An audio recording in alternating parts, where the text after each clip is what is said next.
Morning, y'all. I'm going to show you a soon-to-be project here. This is a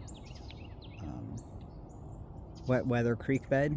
Some people call it a dry creek bed. It currently is dry, just like everything else around here. But this is going to be a portion of our project. I'm going to help restore one of my neighbor's basically food forest. She has multiple planted areas out here. And this is in the city of Knoxville, by the way, so I don't want to hear any excuses about how you can't grow food in the city. But for a couple of years, she had to be away a lot from home for various family issues, and so the landscape kind of got away from her. And we've got stuff like perilla and some tree of heaven and other things of that nature sort of overtaking. Nothing that can't be managed with several hours of work, but I'm just going to go ahead and document what it looks like right now.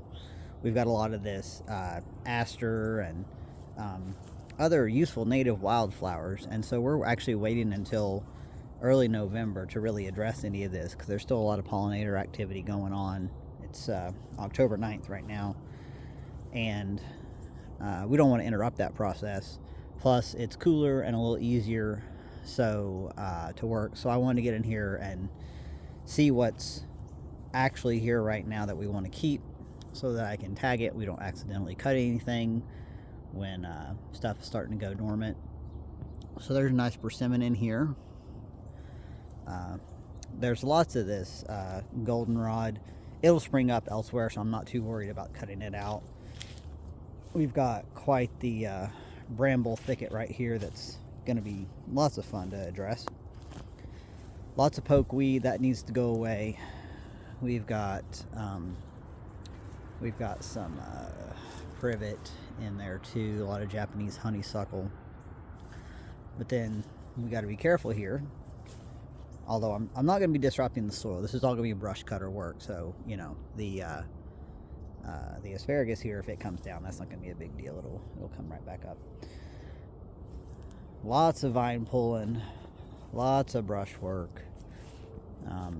Definitely long sleeve, leather glove kind of work here. But it's going to be beautiful when we get this fixed. I'm so glad I met this lady. I met her through a series of synchronicities, which was pretty neat. And so I've got a neighbor who I can share things with, share knowledge, share cuttings and seeds. She's got this great looking fig right here, and it's actually working on setting fruit. And then she's got this awesome grape arbor, so I'm going to have to read up on my grape management, but it's full of muscadines, actually a Tennessee variety that's called Scuppernong. And then coming around here on the other side, more asparagus.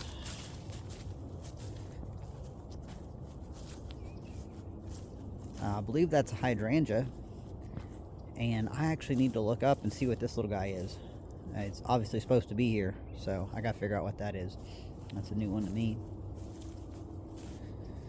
There's some horse nettle in here. Definitely want to get that stuff out. And down this way, got some beautiful native purple aster.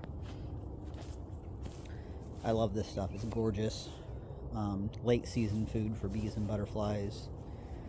And I'm going to read up on this as well because I feel like as huge as this has gotten that it may benefit from getting cut back a little bit, but I got to double check on this kind of stuff. Lots of tree of heaven. So to address this, we're actually going to do mostly chop and drop.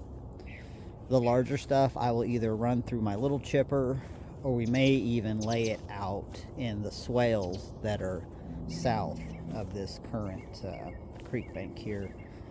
And I don't see any reason why we don't just return that carbon to the soil. We're certainly not going to pay to load this stuff onto the trailer and haul it off. We will recycle it right here on site and keep that loop closed.